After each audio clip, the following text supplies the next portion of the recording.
da Suelen. Essas pessoas que a igreja chama de santo, por acaso seriam dimensionais com as suas habilidades despertas? Sempre tive essa dúvida. Vamos resolver isso agora, Suelen. Sim. É interessante que 1/3 da população são dimensionais. Esses dimensionais, eles vão apresentar habilidades, né, que se destacam. Tanto no campo da ciência, como no campo das curas, vamos dizer assim, né? Eu não gosto muito desse tipo de expressão, mas de motivação à saúde, né? Que são chamados curandeiros, pessoas que são iluminadas, por isso que a imagem dos anjos sempre mostra uma auréola na cabeça, ou mostra eles radiante em energia. Eu falo que nem o Goku, né? Transformado no Saiyajin. Então sempre as imagens dos anjos, aliás, dos santos, né? Tem alguma alusão a essa questão energética, áurea e tudo mais. Então, são pessoas realmente com habilidades, que conseguem desenvolver as suas habilidades. E aí tem aquela questão, a gente pode usar as nossas habilidades para o bem, como podemos usar essas habilidades para o mal, né? Tanto é que a gente conhece a história de São Cipriano, né?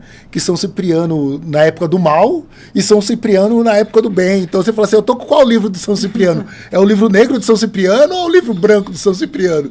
Tem essa brincadeira. Mas a gente pode usar essas habilidades, né? Eu olho assim, para a atitude de muitos políticos, líderes religiosos, que estão fazendo o bem. Você fala, nossa, é um dimensional ali trabalhando. Aí quando eu vejo um fazendo mal, eu falo, também é um dimensional ali trabalhando.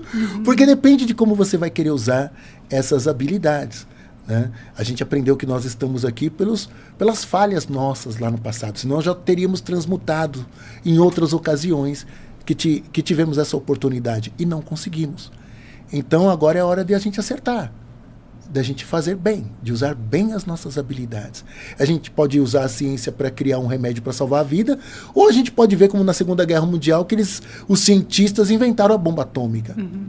Ajuntaram, né, para criar uma coisa para destruir vida humana. Então é dessa maneira que eu vejo. Então santos podem ter sido dimensionais do passado? Tem narrativas interessantes da história dos santos. Sim, é de Santo Antônio. Santo Antônio, ele bilocou. O pai dele, se eu não me engano, estava sendo julgado injustamente num tribunal num outro país. Depois vocês podem pesquisar. E Santo Antônio, ele estava na cela dele, como era chamado, o lugar de oração. Ficava lá, né, em clausura. E Santo Antônio estava na cela dele. E ele era advogado. E ele foi lá, nesse outro país, e defendeu o pai dele. E absolveu, ele conseguiu provar a inocência do pai dele. E a narrativa da igreja, né, que está ali documentado como algo científico mesmo, de provas, Santo Antônio não saiu da sala dele. Existem pessoas que elas realizaram fenômenos, né, de materialização de objetos, que é chamado de aporte. Santa Rita de Cássia, meu nome é Cássio. Meu nome é Cássio. Na cabeça. Isso. Que é das causas impossíveis, né? Exato, e Santa Rita todo mundo ia. Eu não entendi. Meu nome é Caroline de Cássia. De Cássia, eu não sabia. Por causa da santa. Sim, o meu nome é Cássio por causa da santa também. Olha só. Minha mãe era devota de Santa Rita de Cássia e ela era estigmatizada. E o Padre Quevedo, né, sempre chamou os estigmatizados de histéricos, né? Mas Santa Rita, ela queria sentir ali, né, uma chaga, né? Ela queria uma cruz. Ela queria sentir um pouco da dor de Jesus na cruz e aquela coisa do devaneio dela fez abrir uma chaga na testa dela. E segundo a narrativa, era fétida essa chaga.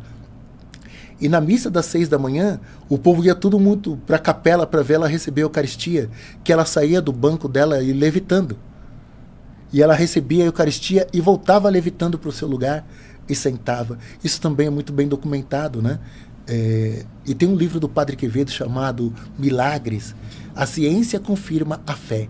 Então ele pegou vários casos, né, comprovados por cientistas, estudado muito bem por cientistas, que eles disseram, isso aqui não tem explicação, né? Claro, né, que ele puxa a sardinha para o lado da igreja, mas para quem quer dar uma pesquisada de uma forma fácil, hoje o Google também, né, você pode colocar lá, digitar esses assuntos que você vai encontrar. Então, assim, eu não vou colocar aqui como algo miraculoso os corpos incorruptos, porque aparece também nesse livro do Quevedo que a incorruptibilidade dos corpos mostra a santificação daquele que está ali, como o próprio Padre Pio, que era outro estigmatizado também nas mãos, e que quando ele morre, é interessante que na morte esses estigmas fecharam. Isso é interessante. E o Quevedo, ele entende que os estigmas são histerias, que não são milagres. E a igreja não atesta os estigmas como sinal de milagre. Mas a incorruptibilidade, sim. Então o Padre Pio está incorrupto. E ele é considerado um santo, o Santo Padre Pio. Então tem alguns milagres que aconteceram na história da igreja, como de bilocação, de levitação, que para mim são bem interessantes.